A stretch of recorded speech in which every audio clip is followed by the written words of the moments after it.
Hey, thanks for joining us. My name is Tom Tucker, and I'm joined by Brady Nash, who is the founder and CEO of Nash Capital. Brady is the co-founder and former CEO of BNG Team and Connect Booster, which provides fintech products and B2B services to thousands of companies in all 50 states, as well as around the world. Brady started his career selling credit card processing services door to door in 2005. That was in the payment processing industry, eventually growing a 9-digit portfolio of companies and real estate ventures. During this journey, BNG made the Inc. 5000 list 7 years in a row for fastest growing private companies in the United States, ranking as high as second in North Dakota and 1,769 in the nation. Even more impressively, they were recipients of the Inc.'s Best Workplaces Award in 2019 and 2020, being the only company in North Dakota to receive this award and one of only 300 companies to receive this award nationwide. Brady, thanks so much for joining me for the conversation. It's a pleasure and a treat to be able to talk with you about your experience, your entrepreneurial journey. So thanks so much for taking the time. Yeah, thanks for having me. I'm excited to discuss and chat about, wherever you want to take it. I appreciate that. When you think about where you've been and where you're at today, what comes to heart? What comes to mind? It seems like you have accomplished a lot at a relatively young age.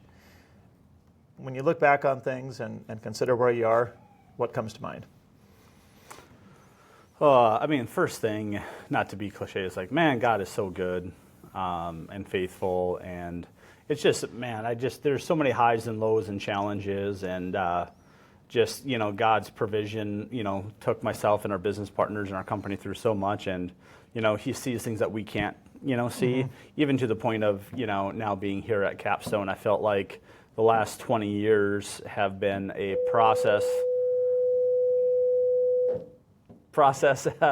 and journey to allow me to be able to help in my role here for right now. Like, I feel called, to helping Capstone and taking those experiences of, really 2 decades, I started startups. I worked with startups, not only startups, but really businesses from every stage, from getting going to small, medium-sized companies, to large companies, to Fortune 500, to Fortune 100 companies.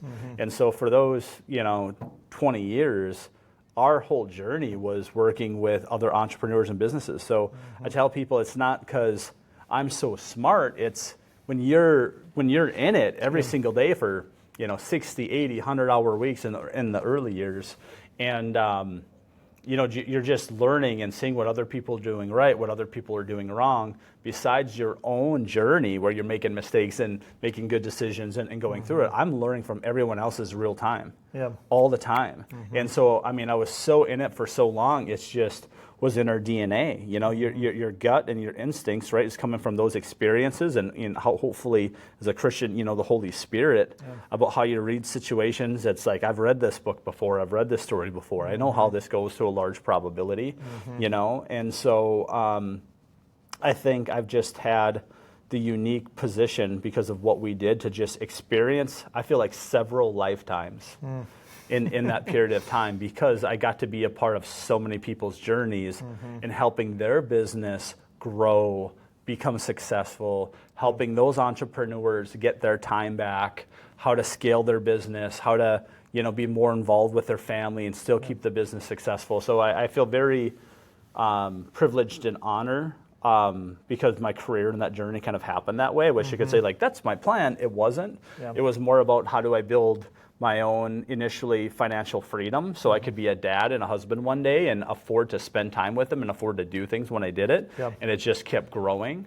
And so now, my time is really focused on how do I, spend time with my kids, how do I be a good steward of my talents and gifts, but also, the time I get with them to shepherd them the right way. And then their peers, which is why, again, at Capstone, you talk about, the opportunity of having their time in the mind share. And so I loved, for years, I've been helping other entrepreneurs. Now it's just dropped the age bucket, right? And it's these kids of how do I, through athletics, right? Build a team that's helping to mentor these kids and give them really good experiences that'll help them, For those who are watching and listening, you've heard Brady mentioned Capstone a couple of times. We're talking about Capstone Classical Academy. That's where we are right now, here in Fargo, North Dakota, a brand new classical Christian school. Actually, we've been in existence now for about 3 years. And among all the other entrepreneurial ventures that Brady is involved with, he is also the Associate Director of Athletics here at Capstone, having children here at the school. I'm Tom Tucker. I'm Director of Advancement at Capstone. I have a child here as well. So we're just having a conversation talking about Brady's business side and entrepreneurial ventures and such. You know, your resume is incredible. I know you've had lots of conversations with lots of people about the things you've done over the years and the things you've accomplished. What motivates you? I mean, you've done so much in such a short period of time. Where does all this come from? Yeah, I think, like I said, it was different stages. I think I went to school not knowing what to do. I, was introduced, make a long story short, Rich Dad, Poor Dad, Cash Flow Quadrant were kind of the first business books that opened my mind. And Robert Kiyosaki. Yeah, yep. It was my first experience even thinking about business, about how money is made, how wealth is controlled in the United States. And it was just an opening moment of like, Brady, what side do you want to be on? Employed and self-employed people, in the book it describes, make up 95% of the people fighting for 5% of the money. And then self-employed and employed. And then you have investors and business owners are 5% of the population controlling 95% of the wealth. So it's just as an 18-year-old kid, hey, if you want to go and compete, which side do you want to compete on? You want to compete with 95% of people fighting for 5, or do you want to compete with the 5% competing for 95? That was it. That was like, I don't know how at that point, right? Yeah. I just want to figure out how to get over there and become a business owner and an investor. Yeah. Then it was at the time finding the right vehicle, which at the time, was network marketing and, the idea of leverage, selling services that people use on a monthly basis and pay for that you can get paid on going forward. It might be like insurance, Eventually we found our way to payment processing because people take payments daily. So it's like, oh, I can help a customer get set up with payments and we get paid every single time they take a payment. So I like that scalable. It's not just my time. And so really being focused on recurring revenue businesses and solutions to scale. And we did that for a long time, like 17, 18 years before we finally sold. But we had built up a pretty good business. And how do you provide value to people that they want to pay for it monthly? Yep. Now you see that in car washes, you see it in gym memberships. Everywhere is like, how do we get you to pay monthly versus one time? Because if you only get paid one time, well, how do you support it 5 years later, 10 years later? At some point, you've got to charge again. Yeah. So I think everyone's getting more comfortable with a subscription model, which as a consumer can also be a lot because you're like, man, how many subscriptions do I need to everything? And it can be frustrating. So it'll be interesting to see how this plays out going forward with everything. But even entertainment, right? Everything's a streaming service. That's right. Everything's another membership, even our newspaper now. And again, they're like, how do we make money? How do we pay the bills and pay our employees? So, I mean, I get it. Yeah. What was it like for you as a young entrepreneur getting coverage in magazines like Inc., national coverage, national rankings? That must have been pretty heady. Yeah. Right away, I'll be honest, when we dropped out of school, we didn't get a lot of love, right? Like, there's a lot of people like, you're crazy, what are you doing? My business partners were like in their 5th year of college. Like, I'll say my business partner Ryan was like in his 5th year of architecture school, like last semester, like top part of his class and dropped out. I was a freshman, so it's like, hey, I didn't throw away that much. Right. We're like, what are you doing? Yep. But we had this dream of being entrepreneurs. So there's a long time journey. I was pretty jaded where it was like, I'm not doing this for other people's approval. I believe in it and I'm going after it. So a lot of what motivated us was we're going to prove everyone wrong. It was that we took any frustration, anger, we use it as motivation. I'm going to prove every single person that's doubting us and saying how foolish we are wrong. And then eventually that you grow out of that, you're having the success, and then some of those people start cheering for you along the way. But I really stayed away, out of the media for a long time, and then I realized I was really kind of being selfish because of that. I'm like, Brady, my role as the CEO and the face of the company is like, I got to help us in marketing and who we are, because I just stayed away from it. I didn't want any part of it. So why was that? Why? I just didn't want to feel like I was doing it for ego. Okay. I didn't want to feel like people were praising or patting us on the back. I'm like, head down. I don't need people telling us how great we are. We're going to do the job. We're going to execute it. We're just head down. And we had so many other people that weren't doing a fraction of what we were doing, that were in marketing and media doing all this stuff. I'm like, you guys aren't even close to what we're doing. Why don't you just go focus on working versus trying to tell everyone how great you are? Why don't you go be great? Why don't you go be great versus trying to tell everyone you're great? And then, so we really did that. And I think eventually we got to the size where people are like, had to notice us. And it's like, why not embrace what we've done? Because we were proud of what we did. Mainly, you know, like how we built our culture. And we had such a dynamic, fun culture of people. And that was, for many years, the thing I was most proud of was the relationships we had with our employees and the staff. I mean, we were a family, even B&G team. I mean, we talked about, is it B&G families? Like, because that's how close-knit we were. Friends and relationships. And I mean, I remember, you know, just helping people when they're going through family stuff, and we really didn't have the money. It was just different. I tell people, we had employees that would run through walls, not because I threw them through a wall, but because I ran through walls for them. And unfortunately, corporate America, I feel like definitely private equity, a lot of these big companies, they throw people through walls. And they're like, I'll just grab the next person and throw them through a wall. And they burn people out. People don't feel valued. And so what we learned was actually caring about people, which wasn't like, it's not a pretend thing. We actually like people. I actually care about people. But you show them. It's amazing how much more you can get done when you go through adversity and challenges. We had people that all hands on deck, whether it's a weekend, a night, if a customer had an issue. I had people that would jump on, what can we do to help? It wasn't, that's not my job. But don't talk to me after 5. Like, when you're in a startup in a business that cares, it's like, hey, but we also took care of people like, hey, your kid has, an event at 3 o'clock. Yeah, you should go to that. So we had a culture of people that would get things done, and we gave them flexibility, and they gave us flexibility. So there was that mutual trust to accommodate, everyone and kind of the journeys they were at. So, so then it was more about like culture, proving that you could have a successful business, you can make money, you could treat your employees well, you could treat your customers well, and you could be profitable. Because I felt like there was this misnomer about either you're cutthroat and you make a lot of money and you burn people out and you take advantage of customers, but you make a lot of money, or you take care of employees and customers, but you don't really make any money.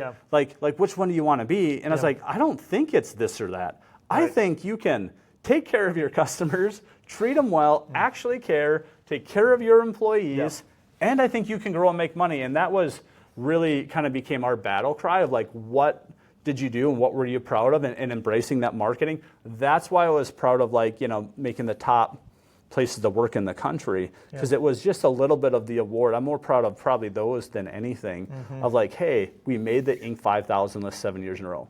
So it's the credibility of, hey, we're growing and we're doing it. Like actual data, actual numbers, not because I paid someone to give me an award. This is actual financial data. So we've done it consistently without private equity. But oh, by the way, we have raving fans as customers. We have raving fans as employees. We're having fun and we're making money. Like the whole thing. Because I was hoping, and I think we did that, inspire other places, other companies to stop and reflect and like, are we doing enough? Like, can we do more? And so, I mean, you take pride, you like, why do you do what you do? I think that was your question. It's like that was it for a long time. Now, as I've sold and I've done that journey, what I'm doing now is I want to be a good dad. I want to raise my kids to know and love God. That's why I'm helping out Capstone. It's why I'm investing into these young people. I believe they're going to change the world and be educated to be able to defend their faith. I feel like God's called me to be here for a moment in time. I don't know how long that is. I'm here as long as I feel called to do it, whether that's 2 years, 5 years, 10 years, 20 years, whatever he calls me to do, I'll do. But I do also have a lot of other businesses that are building and growing since we've sold, and investments. And the key to that is having really good operators that are invested into what we're doing. So I provide them support, but on a more limited basis, try to stay out of their way, but help them. Usually it's banking relationships, finances, recruiting, talent, or just working through issues. But again, we have really good talent on our company, so Yep. I don't have to get that involved most of the time. When you mentioned just now the phrase "our company," presumably you're talking about Nash Capital and some of the. So Nash Capital is just kind of like my main top entity where then we'll invest in. So we've got Good Nash, which is myself and Ryan Goodman, though we do a lot of our real estate stuff. There's Guna Capital, and through those kind of holding companies, you've got your real estate side. We've got Guna, which just kind of replaced what B&G, because we sold that as like, okay, how do we invest our capital into these multiple businesses that own like Donor Doc, On Point Insurance. So yeah, that's really what Guna is set up for, is kind of our business investments. And then you have the Good Nash on the real estate side. Okay. So some different ventures within Nash Capital. Yeah. Talk about some of those businesses specifically in terms of the ones that you're most compelled by, the ones you find most interesting, great areas for opportunity. What are some of the things you're working on now specifically? For different reasons, I'm excited about all of them. I'm on the board of Abernathy Holdings. We are doing public storage across the country. They have a really good team. Yeah, I know one of those team members, Chris Berg, is a very good friend of mine. Oh yeah. Well, Nate Mayhus is also correct. Right. Manages all the projects. So yeah, they got a great team. They're lean. They're smart. I think the investment and the need is there. So that's a great place for me to deploy some capital, right? A safe place to grow and have good returns, and something that's got a tangible physical asset, which coming from the software development world is not the case. Yeah. But I'm excited about that team. I'm excited about Donor Doc. So we've got a really good team there, and software's always a scary thing if you don't have a good team. If you don't have a good dev shop, like you could just be lighting tons of money on fire. And so what's nice, there's Matt Bitzagayo, who's our CEO, is also a developer, and he's got his team, and that's a product that's really taken off. We have less than a 1% attrition rate. We're on the same trajectory that we saw with Connect Booster, so it's growing in revenue and sales. What's fun about the revenue and sales, for me, it's proof that people like it. Once they get on it, they typically don't leave. And we're building that product to continue to create more value. So I'm excited about the direction of that. It's fun to help nonprofits, because as much as I love entrepreneurship, nonprofits is entrepreneurship. Normally in business, you think about the success being profits.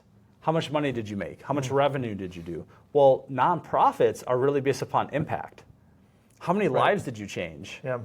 That's the business we're in here at Capstone. Yeah, Capstone, it's like how many students, what's happening with them, like that's really your measure, right? It's not about the dollars, right? And so when we get to have a business that supports nonprofits, like I believe the thing that makes the United States is so great is it's our the ability to be an entrepreneur in capitalism, people that can go and create and make the life that you want. That is the lifeblood of America. Well, nonprofits then are, I believe, the heart of America. It's people that see a problem and see a need and go and create something to go and solve a problem. And it's not about money, it's about impact. So I love that. So the fact that we have a business that I know that can help them run more efficiently and save them time, I love that. Yeah. Like that hits, on multiple fronts for me. Yeah. Some of the other investments, there's good ones, there's ones that haven't turned out, but sometimes you got to take those shots. Yep. I love helping out the young entrepreneurs, but my problem now is time. So the problem is I love being a dad, I love being a husband. I actually really like coaching. I love helping Capstone. My problem is I have so many things that I love to do, and there's not enough time to do it all. I could sit and meet with entrepreneurs all day and learn about their business, learn about them, offer advice, and want to help them and encourage them. But there's not enough time in the day. Yeah. I love to hang out with my kids all the time. I love to watch and play sports. I love my wife. Yeah. I love to build companies. I love to build my own stuff. So I'm always trying to, and this is where the priority comes back to, hey, Brady, if faith's the most important thing, where are you putting your time there? Well, now I get to put my family. So Capstone allows me to serve and put action behind my faith and my family and the bigger mission, and business fits in there. Obviously, that's my real skill set. I would argue I'm way better at business than I am probably as a dad or as a husband, but I'm trying. And so, it's just, I try to use those experiences, talents, and gifts to help others, you know. So I want to come back to faith in just a second, but one other venture I wanted to ask you about was, if I recall the name of the company correctly, or your investment, is it Mission Homes? Yeah. Do I recall that correctly? And I heard you talk about Mission Homes, I don't know, once or twice over the past year or so in another media format. Talk about Mission Homes and kind of what that is and what the mission is there and what you guys are trying to accomplish. Well, it sounded quite interesting, if I recall correctly. I think you were talking about 3D printing homes. Yeah, so we're not 3D printing homes. I think that's something that could happen. Okay. I haven't seen enough positive test results to know that you would get the cost down to what I'd be trying to solve. So the mission, right? Any business or anything, you should first start as what are you trying to accomplish? So I believe you have to have the unified vision, and then we discuss about how to get there, right? But you have to first agree on what we're trying to solve. So part of mission was, hey, we believe home ownership is important. We want to allow people to get into a home. We want them to have a quality home, right? So we're not a luxury home designer. We want our things to be nice, and we want houses that people love and appreciate and feel good about. But it was more about, can we get an inexpensive home but not kill the quality? Like, no, we want a good quality home. And normally quality and then low cost doesn't go hand in hand. And so part of it was like, what if we're just really focused on efficiency? What if we're focused with our contractors and we built enough houses so we could drive that price down to keep the cost as low as possible? Now, unfortunately, with inflation, I feel like even now we're building house efficiently. It still seems expensive because the products and supplies and everything is so expensive. But we're still coming out and doing really well comparatively to where other builders and houses are at. So I feel like there's a niche that we can serve. But that's the idea, right? Is, can we do contract for deed? Can we help them out with a down payment? Can we just believe in families. We believe in home ownership and them building that equity, and how do we. So that was kind of the point of mission. If we're not doing that, if we're not doing that, it's not something like, I want to be a home builder. It was more about hey, here's an opportunity. Can we solve this to help people? And create a great experience for a family to raise their family. So, do you have developments happening now in the FN Metro? Yeah, we've got a lot of places out in Horace. We had some in the Wild. Okay. I know we're looking at building a few houses right now out in kind of the Bismarck area. Okay. So we're always testing and trying, some things. And then Solution Investments is where we buy kind of houses that are distressed, right? Having issues, someone needs capital, it needs money invested into it. And so we're buying and fixing them up and then selling them once we kind of get everything under control. So, speaking of the Metro, how would you rate this area in terms of business climate, business environment, prospects for the future? What's your assessment of the current pulse of our area right now? I'm super, super high on our community. I've always felt like, since I've been here 2004, when I went to college, I just felt like we are in a bubble here. It just seems like even when other places are going, this area just continues to crank along. Business has always been consistently, pretty solid for us. Now we build a company that became more nationwide, but so we could see spending and trends because we moved the money, right? We were moving billions of dollars through our payment processing network, and we work with technology companies that then ran security services for hundreds of businesses. So we had a lot of data, a lot of insight. You probably see what was going to happen before it was happening because you'd see the spending before that then gets reported later. So we're on the front end of that, which was kind of interesting. But yeah, I think, there's a reason I know you want to talk about too, building and putting our family here. We're here for the long haul. I believe it's just one of the best places you could ask to raise a family. Our weather's not the greatest, but I also think, I like 4 seasons. If I could, make summer 6 or 8 weeks longer, that would probably be perfect for me. Sure. But I like all 4 seasons. And I can vacation when we want to go to warmer weather at different times of the year. But when I'm home, I'm inside working, running around anyways, So when you talk about the feeling or the perception that this area is kind of like in a bubble.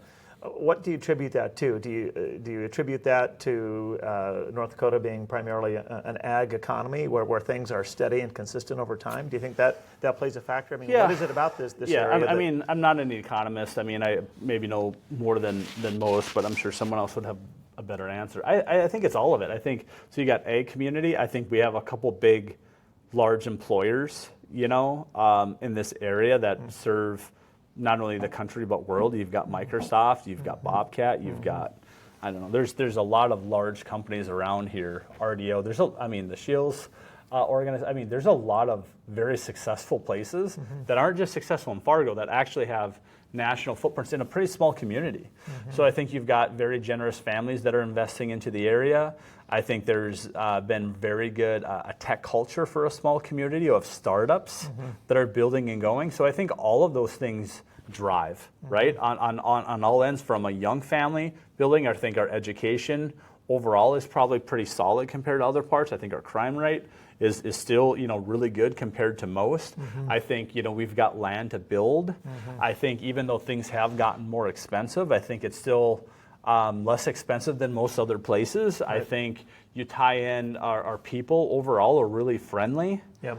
I think the faith side of our state is really high, which I think hopefully that drives people that have compassion, right? If we're following now, and I hate that because some people might, use a tag of Christianity and then abuse it, and that's unfortunate. But for the most part, if you're really following Jesus and faith, you're kind, you're empathetic, you're patient, you're kind, and I think that hopefully spills over and just how people feel the energy of the community is. Yeah.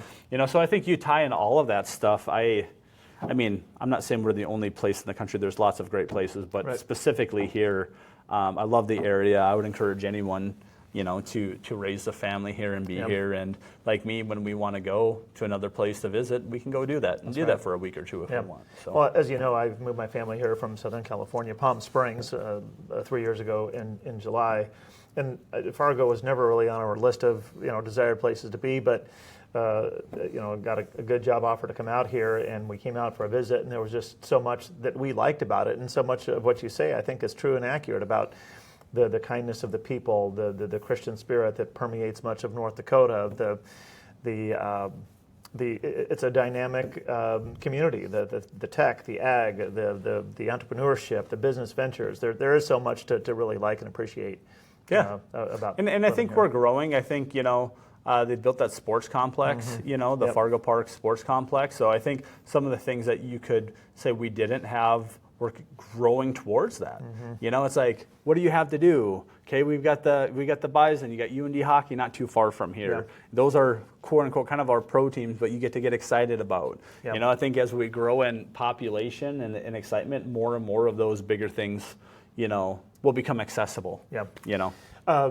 One other business thing I wanted to ask you about, when you kind of look at what's happening in the economy today in terms of opportunities, what are other areas where you see opportunities or that have your attention that maybe you're not directly involved in right now, but you think, I see something there, I'd like to maybe dabble in that a little bit or see what I can explore? Yeah. I mean, AI is changing everything. I think I'm not scared about really AI from you think about the movies of taking over. I just think it's a tool. It's another tool and aid that can help you with efficiency and proficiency in anything. Whether you're a teacher, a coach, an entrepreneur, it just can make things faster, more efficient, because you're talking about how you access data, consume that data, and kick out something that's usable. Yeah. I just think it makes all of that faster. So I think using AI in various industries for improvement is a huge opportunity. And what I've learned in business, and I've started dozens of companies, and I say that not because, again, this is how smart we are. I've just realized 80% of running a good company, a good business, it's the same thing. Yep. It really is. You've got maybe 15, 20% unique industry product knowledge you got to have, right? If you are insurance, you got to know insurance. If you're in payments, you got to know payments. But taking care of people, taking care of customers, communication, building a culture, delivering excellence, getting referrals, how you communicate, that stuff is the same. Like that blueprint is the same stuff that you can bring into a school. Right. How do you have leadership? How do you build leaders? How do you address issues? How do you like that culture stuff? I'm like, after 20 years of doing it and seeing these ones, I'm like, this is the same thing. You got to have your industry, you got to have your knowledge expert. The rest of this stuff is really, you can take this huge part of it and apply it. Yeah. So a lot of what I've done is you find the industry category expert. I know we can fix the other 80% of it. You talk about faith, and you credit God for the many blessings that you've enjoyed in life, and the many successes and victories that you've enjoyed in business and entrepreneurship. And a moment ago, you talked about it kind of being cliched, right? A lot of people like to thank God, but what can you say, what can you tell us to help us to know that that's really true and real for you in terms of you giving God the glory and the credit and the thanks for what you've achieved?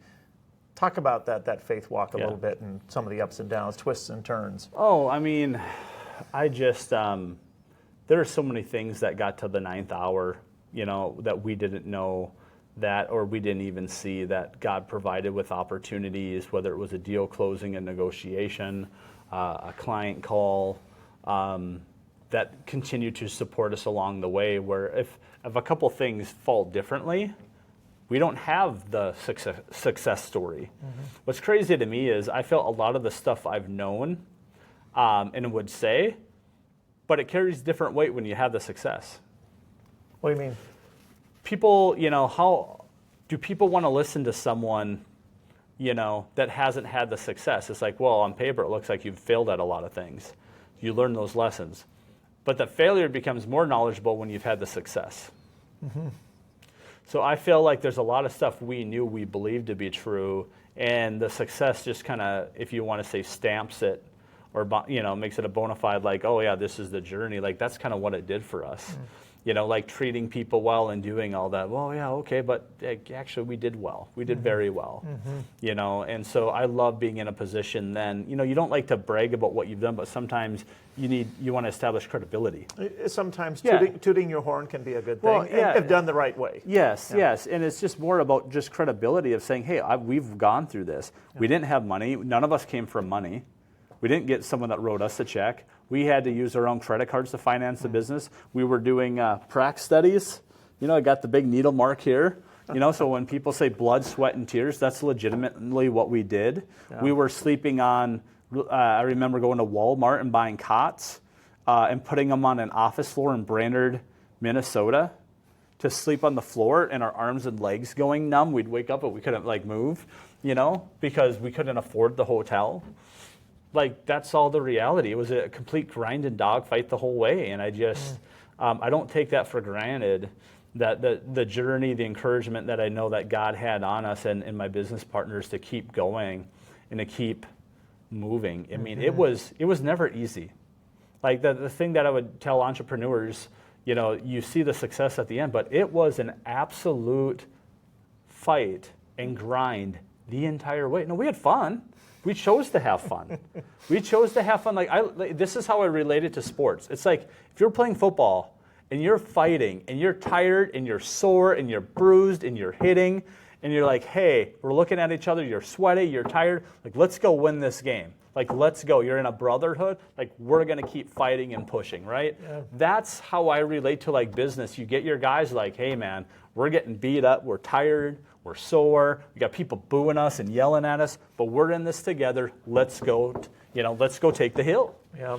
And so, like, I love the camaraderie in the belief of what we were doing. Like, that was inspiring for us. Like, that's the stuff, even now I miss a lot, was that brotherhood of the family, of the people fighting for this when we were the underdog.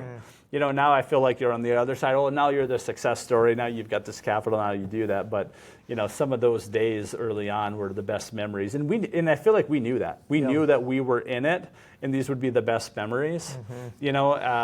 Brady today, myself today, gets the benefit from what Brady 20 years ago did. Not what I'm doing today. The life I live today isn't from what I'm doing today. It's from what Brady did with God's provision and his hand in our business and company And I believe it's because we gave and we tithed before we had money. You know, all of us, we were gifting and donating money we didn't have. I remember taking out 0% credit cards and donating large amounts of money, tens of thousands of dollars on money I didn't have because I felt called to do it. You know, and that came from a book called The Blessed Life by Robert Morris, and it was just talking about giving in the Bible. And I just, when I was like 18, 19 years old, I got on that and believed in, you know, trusting in God and that you put God first and he'll bless the rest. But if you don't put God first, the rest is cursed. And so, you know, tithing and giving above that's been a big part of our journey. And I truly know in my heart without unequivocally that that's why we had success is, you know, if God can't trust you with a little bit, he's not going to trust you with a lot. And because we were obedient when we didn't have much and we gave more than we ever should have, he'd be like, what are you doing? I believe that's why he blessed us abundantly. And even recently, there's times I've got investments, we've got businesses we're funding, or feel like God's called to give where I'm like, right now, can I wait? Wait for some of these investments, some of these things to come back? And I felt like God was like, Brady, do you not trust me after this whole thing? I was like, well, what if I give part of it now? And then I get like, and I felt like God hit me. He was like, I want you to give it all right now. I was like, all right, here we go. Like I've done this, but it's funny because when you're growing up, you know, or when you're going through a journey, 10% of $5,000 is $500. You're like, are you kidding me? That's food. That's a car payment. I can tell you, it does not get easier to give even 10% when you have $50,000. You think, oh yeah, well that's enough. $5,000, and I was like, that's someone's house payment. That's someone this. There's always these things that, materialistic things that come up that we'd want that you could say like what you could do with it. Now imagine giving 20 or 30% or 40%. Now you get $1 million. I made $1 million in my whole life's business. Yeah, I want you to give 30, 40%. I want you to give 3 million, 4 million of it. So, and God doesn't need our money. God wants our hearts. He doesn't need our money. You can get that lots of different ways. God wants our hearts. And so I just know in our journey, myself and our business partners, there's multiple times that we were obedient to trusting in God. And that's what I mean is like we gave when we didn't have the money and God provided and allowed things to happen because I believe we were faithful in that, despite maybe how incompetent or dumb decisions we made in the business or incompetency. I felt like he provided that provision for us along that journey. Well, you have worked hard, and the Lord has blessed you wonderfully, but you also have a record of blessing others through significant stewardship, including your support here at Capstone Classical Academy in Fargo, North Dakota, and we're incredibly grateful for that. And it's great to see a faithful Christian do well in business and succeed and win in business, especially when you're devoted to God's kingdom and to blessing others. So that's a wonderful and amazing and beautiful thing. Other thoughts with regard to kind of giving in general and what you might say to folks? Yeah, no, I mean, I just always question, I think it sounds a bit morbid, but you build this wealth. So in the 20 years I was doing this, I was working with entrepreneurs, right? I've got friends that are not only, you know, are millionaires multiple times over. I've got some friends that are billionaires, super successful. And through this journey, I'd always ask people what you do right, what you do wrong. Do you have any regrets, right? Just learning.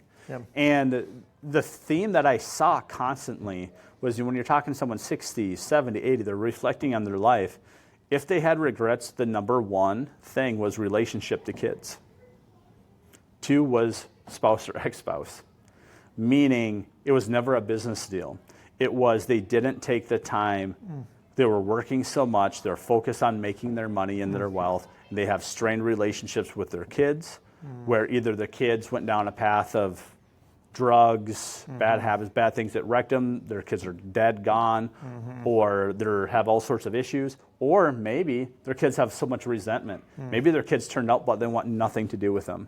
And so my point was it was relationships, you know, that I saw on that journey, which I think you think about. You're like, yeah, true, because you can't take it with you. And so I've always had this reflection of like looking at my life. It's like, Brady, imagine you make it up, you know, we're never guaranteed tomorrow, but imagine you make it to 80. Like pick a number, 80, 90, whatever. You're sitting on your deathbed, and you're reflecting on your life. What do you see?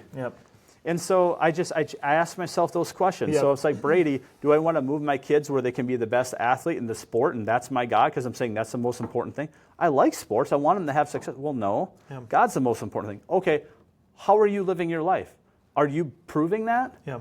I'm like, oh, I don't know. There's an option I'm seeing right in front of me to do better. I'm like, I should probably do that. Yep. And I'm like, do I think that God could provide for my kids if they were supposed to have an athletic career? But I put God first, and I serve Him first.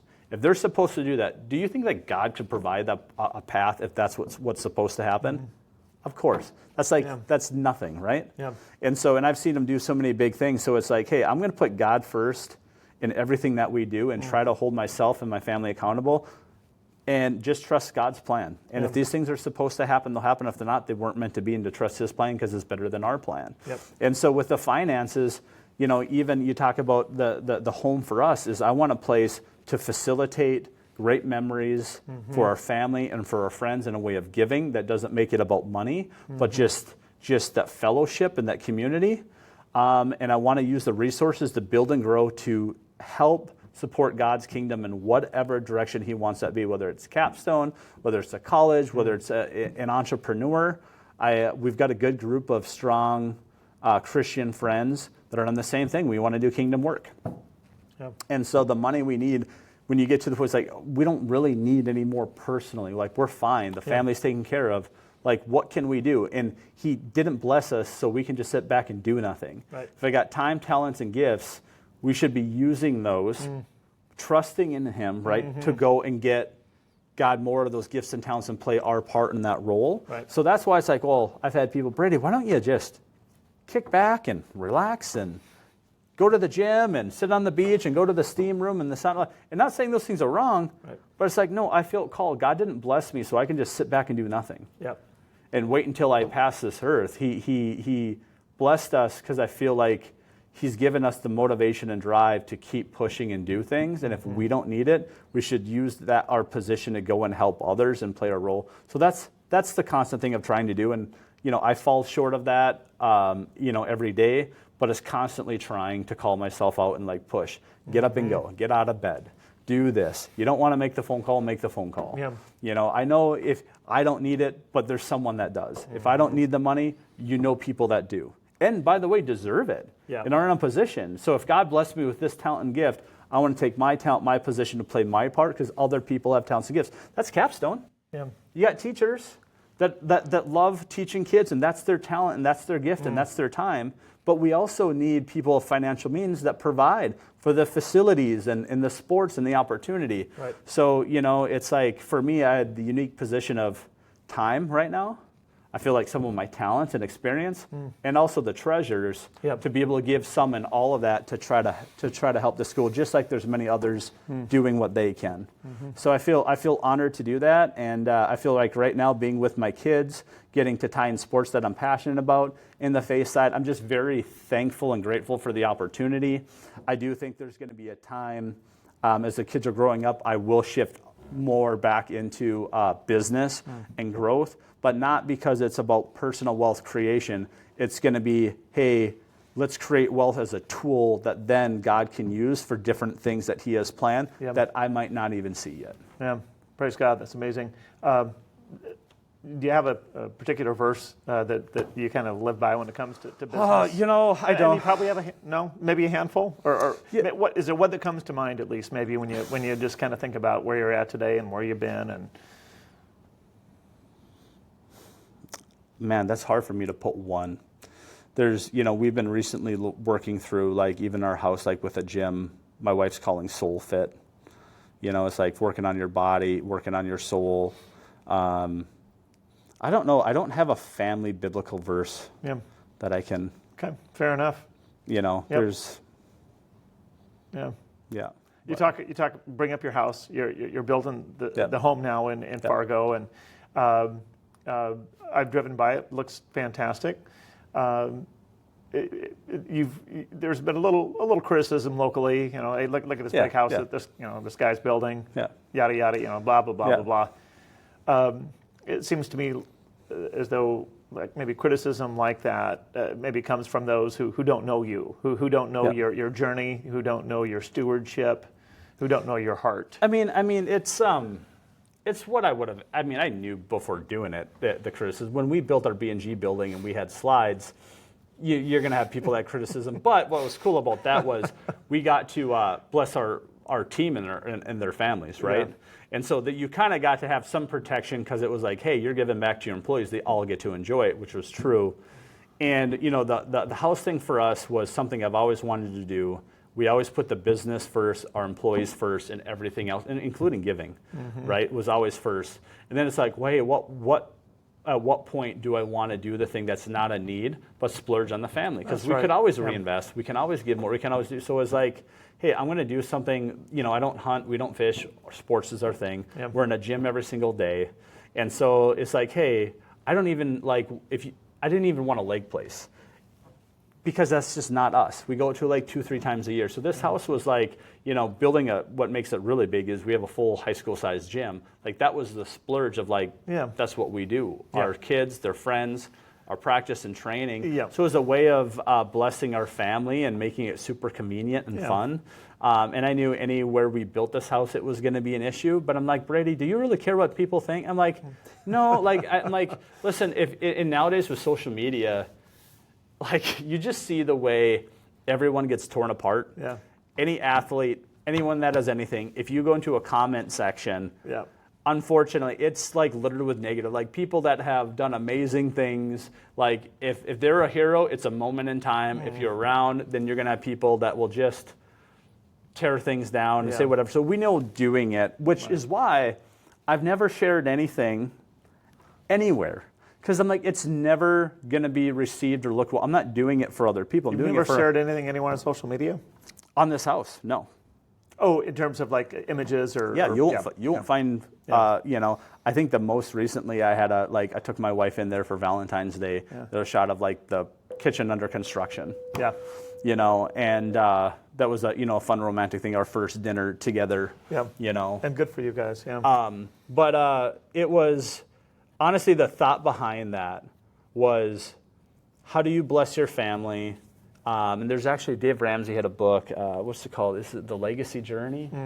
I think, and he did a really good job talking about, hey, do we give our money away? You know, do you provide anything to your kids? And, you know, you want to, give them enough they can do anything, but not enough they can do nothing. You know, and you want your kids to work. You want them to be good stewards. You want them to be grounded. But you also, we did this stuff to bless our family. So for us, instead of having multiple houses or having a lake home and all these things, I'm like, we're going to put it all in one, where we're at all the time. I've got, a lot of people have lake homes and they love it, but they're out there a couple months out of the year or a few weeks. Well, this is a place we can live in and enjoy every single day. Yeah. Instead of doing a lake place, we built a pool that's an indoor and outdoor pool. And so our friends, when the weather's bad in North Dakota, we talked about that. It's perfect there. We can use it 365. Yeah. And then time-wise, instead of having to drive to a gym, we can have people that come to us. We can practice and train and make memories and do Nerf gun fights and bouncy houses and pickleball. And so that was really kind of the splurge. And then the size of the rooms we made suites was, we want a place that, like, when these kids grow up, they want to come back to. And when they get married and, have spouses and hopefully we get grandkids, like, they want to come and we have our own room, our bathroom, or just like it's comfortable to stay because we love our family. We are investing a lot into our kids, into our relationship. Most of my time is spent with my kids. Yeah. Like building a relationship so that foundation is there when they grow up. Hopefully we like each other. We want to be around each other. We want to be around our grandkids. And so that whole thing was even a way that I've learned to bless family and friends without making it awkward. Yeah. And what I mean by that is, if you just give someone money, it's a weird situation. It can make it awkward. If I were to say, hey, Tom, hey, your buddy, I'll take you to Florida. Hey, Brady, we're watching our finances or whatever. Hey, I'll pay for your trip. It's kind of like, that's, dude, I mean, I appreciate the offer, but that's kind of weird. Like, do I owe you something? Or it's a weird thing. And a lot of relationships and family dynamics get destroyed over wealth. And so, but it's not normal. It's not weird to invite someone to a lake place or to your house. Say, hey, come and hang out. You would never ask them for money. Right. So it's a way for us that we can provide our family and our friends access to a pool, to a gym, to all this training stuff, to like a really nice, fun entertainment place without it being weird. You can bring someone to a Vikings game, like we've done that, and like that's been pretty good because we have the tickets, but it's like they're expensive tickets. And so I've just learned like how do you keep healthy boundaries. How do you bless your friends and family without making it weird?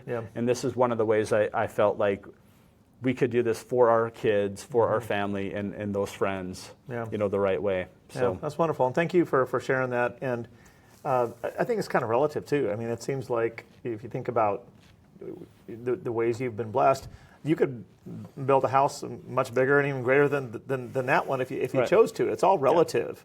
And well, it's like saying, well, I always have a tough time. People are like, Dad, you make a lot of money. You're well. I'm like, we've done well, but I said, compared to what? And I remember after we sold, we had a 9-figure exit. It was a very successful exit. Then I'm getting flown on a private plane, and we're going to the Masters with some people.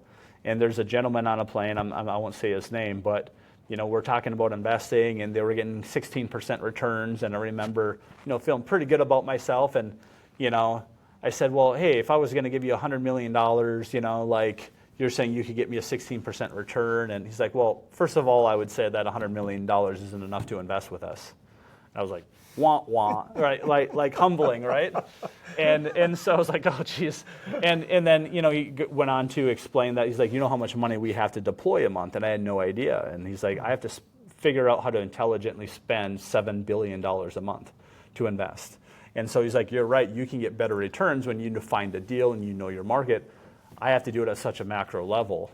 But my point is, there's always a bigger fish, so no matter how much success you think you have, it's like, man, there's so many people that do so much better, and I've been blessed. We've done well, better than we deserve. But like you said, it's a perspective. That's right. Yeah, awesome. We've covered so much, and you've been so gracious with your time and just with your life story. So thank you so much for that. Anything in closing? Anything else that you want to leave people with? Oh man, I just think what I would say is be intentional. Know what you want out of life. Know where you're going. Imagine yourself on your deathbed reflecting on your life. You can't change the past, but if you go to that point in time when you're reflecting on your life. So if you're 40 now and you imagine you're 80 and you're reflecting on your life, you can change from 40 to 80. So what you do every day, when you wake up, what you do for a job, how you spend time with family, is it right? Are you happy with it? Yes or no? Why or why not? And if you don't like the answer to it, change it. I feel like it's like having your own time machine. If you really reflect on those things, why do you get up every day? Why are you fighting? And what's the race you're running? Because I feel like some people are running a race, they don't even want the prize if they win it. They work hard, you get there, and then it's like, this is it, and this isn't what I want. So what do you want? And I think it's different for every person. It doesn't mean you have to be wealthy. It doesn't mean you have to have all this success. Like, you need to define what's important to you. That allows you to fight so much harder when you've really defined what's important to you and why you're doing it. That'll allow you to deal with challenges of the everyday life, the stress, all of those things, because you have a compelling vision to drive yourself forward. And so that's what I would encourage every listener is just knowing what that is and why, and defining it, and then getting after it. Yeah, makes me think of the phrase, the concept, begin with the end in mind. Yeah. Totally. And speaking of the end, that's the end of this conversation. Brady Nash, thanks so much. I really appreciate it. I tried. Appreciate the visit. It was great, inspiring, and thank you so much for that. And again, thanks so much for all you do for Capstone and for the community. We appreciate it. Thank you for your time. I'm Tom Tucker. Thanks for watching. Thanks for listening, and we'll see you again next time.